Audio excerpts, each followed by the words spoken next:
धारा 51 उपस्थिति के लिए बॉन्ड या जमानत बॉन्ड लेने की शक्ति। यह धारा न्यायालय के पीठासीन अधिकारी को यह शक्ति देती है कि यदि कोई व्यक्ति जिसकी उपस्थिति के लिए समन या वारंट जारी किया जा सकता है अदालत में मौजूद हो तो उससे उसकी भविष्य की उपस्थिति सुनिश्चित करने के लिए बॉन्ड या जमानत बॉन्ड ले सके। जब कोई व्यक्ति जिसकी उपस्थिति या गिरफ्तारी के लिए किसी न्यायालय का पीठासीन अधिकारी समन या वारंट जारी करने के लिए सशक्त है, ऐसे न्यायालय में उपस्थित है, तो ऐसा अधिकारी ऐसे व्यक्ति को उस न्यायालय में या किसी अन्य न्यायालय में जहां मामला विचारण के लिए स्थानांतरित किया जा सकता है, उसकी उपस्थिति के लिए एक बॉन्ड या जमानत बॉन्ड निष्पादित करने की आवश्यकता हो सकती है। सरल शब्दों में अगर कोई अदालत का पीठासीन अधिकारी जैसे जज या मजिस्ट्रेट किसी व्यक्ति की उपस्थिति के लिए समन या गिरफ्तारी के लिए वारंट जारी करने का अधिकार रखता है, और वही व्यक्ति उस समय अदालत में मौजूद है, तो पीठासीन अधिकारी उस व्यक्ति से यह मांग कर सकता है कि वह एक बॉन्ड मुचलका या जमानत बॉन्ड बेल बॉन्ड भरे। यह बॉन्ड इसलिए लिया जाएगा ताकि वह व्यक्ति उसी अदालत में भविष्य में पेश हो सके या किसी और अदालत में भी पेश हो सके जहां उसका मामला सुनवाई के लिए भेजा जा सकता है। उदाहरण, एक आरोपी अदालत में पेश होता है लेकिन उसका मामला किसी और तारीख पर सुनवाई के लिए तय होता है। अदालत का जज उसे यह आदेश दे सकता है कि वह अगली सुनवाई पर आने के लिए एक बॉन्ड भरे, या किसी गवाह को बुलाया गया है और वह अदालत में मौजूद है। अगर उसकी गवाही उसी दिन पूरी नहीं होती है तो जज उससे अगली बार आने के लिए बॉन्ड भरवा सकता है। संक्षेप में, धारा 51 न्यायालय को यह लचीलापन प्रदान करती है कि वह उपस्थित व्यक्तियों से उनकी भविष्य की उपस्थिति सुनिश्चित करने के लिए तुरंत बॉन्ड या जमानत बॉन्ड ले सके, जिससे अदालती कार्यवाही सुचारू रूप से चल सके और व्यक्तियों को बार बार समन या वारंट जारी करने की आवश्यकता न पड़े। धारा 52 उपस्थिति के लिए बॉन्ड या जमानत बॉन्ड के उल्लंघन पर गिरफ्तारी। यह धारा उस स्थिति में न्यायालय को कार्रवाई करने का अधिकार देती है जब कोई व्यक्ति जिसने अदालत में पेश होने के लिए बॉन्ड या जमानत बॉन्ड भरा था ऐसा करने में विफल रहता है। जब कोई व्यक्ति जो इस संहिता के तहत किसी न्यायालय के सामने उपस्थित होने के लिए किसी बॉन्ड या जमानत बॉन्ड से बाध्य है उपस्थित नहीं होता है, तो ऐसे न्यायालय का पीठासीन अधिकारी एक वारंट जारी कर सकता है जिसमें यह निर्देश होगा कि ऐसे व्यक्ति को गिरफ्तार किया जाए और उसके सामने पेश किया जाए। सरल शब्दों में, अगर कोई व्यक्ति जिसने इस नए कानून भारतीय नागरिक सुरक्षा संहिता के तहत अदालत में पेश होने के लिए कोई बॉन्ड, मुचलका या जमानत बॉन्ड भरा था, और वह व्यक्ति अदालत में पेश नहीं होता है, यानी उसने बॉन्ड की शर्तों का उल्लंघन किया है, तो उस अदालत का पीठासीन अधिकारी जैसे जज या मजिस्ट्रेट उस व्यक्ति की गिरफ्तारी के लिए एक वारंट जारी कर सकता है। इस वारंट में यह निर्देश होगा कि उस व्यक्ति को गिरफ्तार किया जाए और पीठासीन अधिकारी के सामने पेश किया जाए।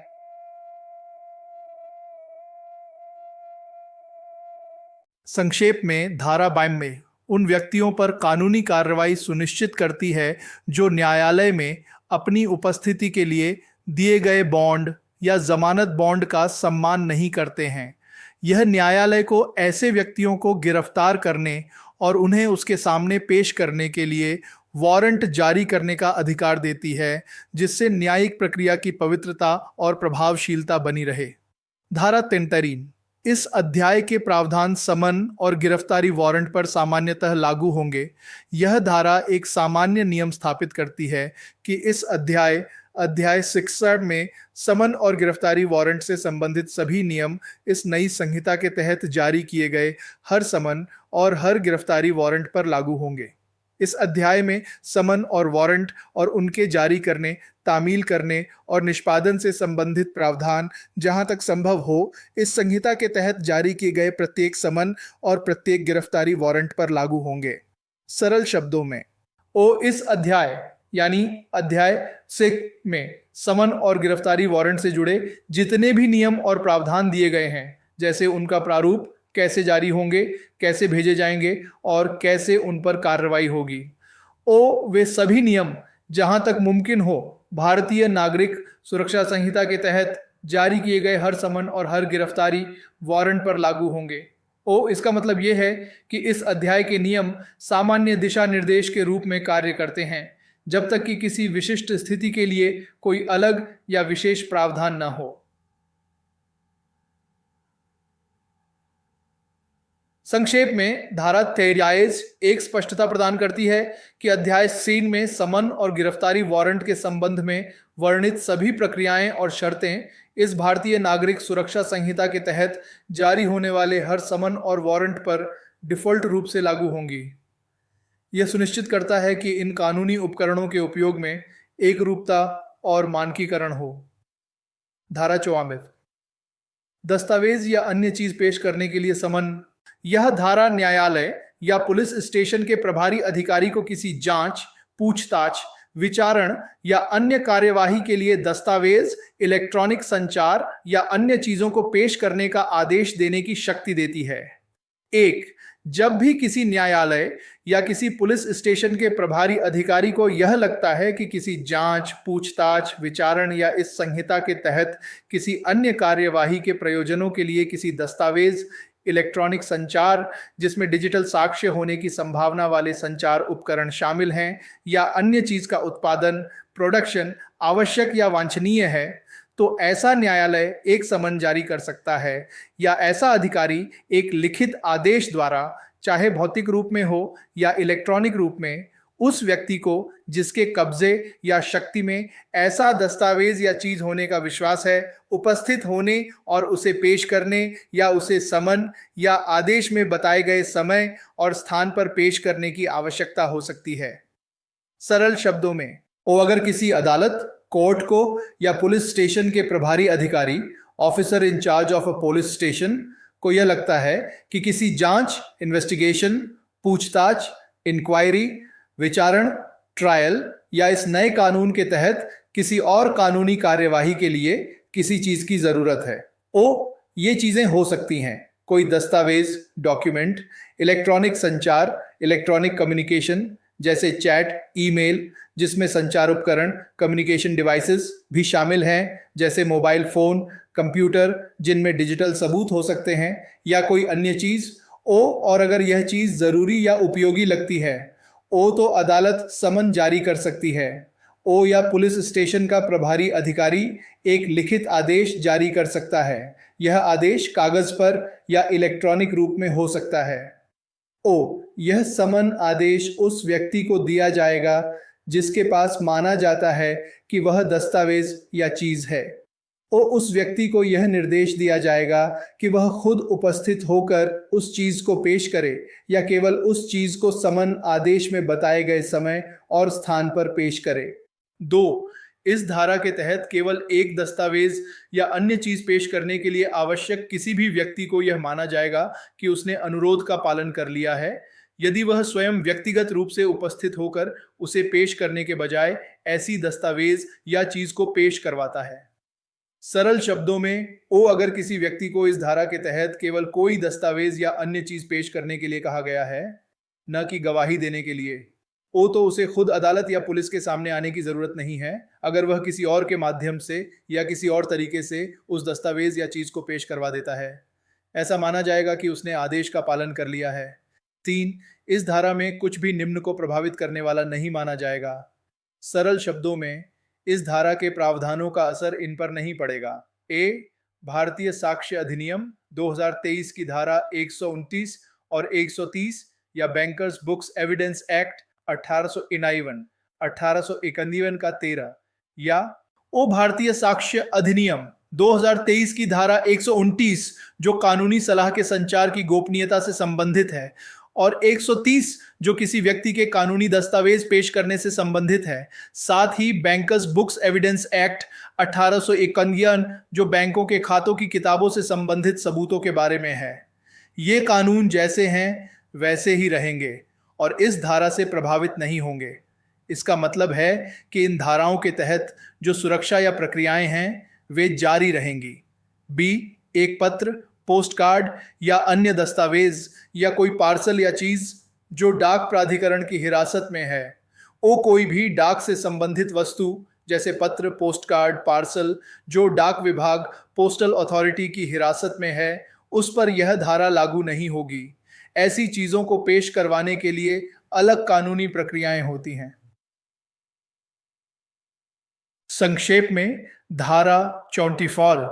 न्यायालयों और पुलिस को जांच के लिए आवश्यक दस्तावेज, इलेक्ट्रॉनिक साक्ष्य और अन्य चीजें प्राप्त करने का व्यापक अधिकार देती है, जिसमें इलेक्ट्रॉनिक माध्यम से आदेश जारी करने का नया प्रावधान भी शामिल है। यह व्यक्तियों को व्यक्तिगत रूप से उपस्थित हुए बिना केवल दस्तावेज पेश करने की सुविधा देती है और साथ ही कुछ विशेष कानूनी गोपनीयता जैसे कानूनी सलाह और डाक सेवाओं की वस्तुओं को इस धारा के दायरे से बाहर रखती है।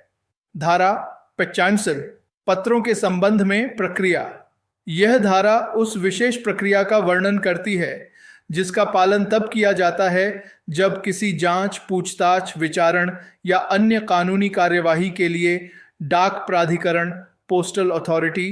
की हिरासत में कोई दस्तावेज, पार्सल या चीज आवश्यक हो। 1. यदि जिला मजिस्ट्रेट, डिस्ट्रिक्ट मजिस्ट्रेट, मुख्य न्यायिक मजिस्ट्रेट, चीफ जुडिशियल मजिस्ट्रेट, सत्र न्यायालय, कोर्ट ऑफ सेशन या उच्च न्यायालय, हाई कोर्ट की राय में डाक प्राधिकरण की हिरासत में कोई दस्तावेज, पार्सल या चीज इस संहिता के तहत किसी जांच, पूछताछ, विचारण या अन्य कार्यवाही के उद्देश्य से आवश्यक है, तो ऐसा मजिस्ट्रेट या न्यायालय डाक प्राधिकरण से दस्तावेज, पार्सल या चीज को ऐसे व्यक्ति को सौंपने के लिए कह सकता है जैसा मजिस्ट्रेट या न्यायालय निर्देशित करता है।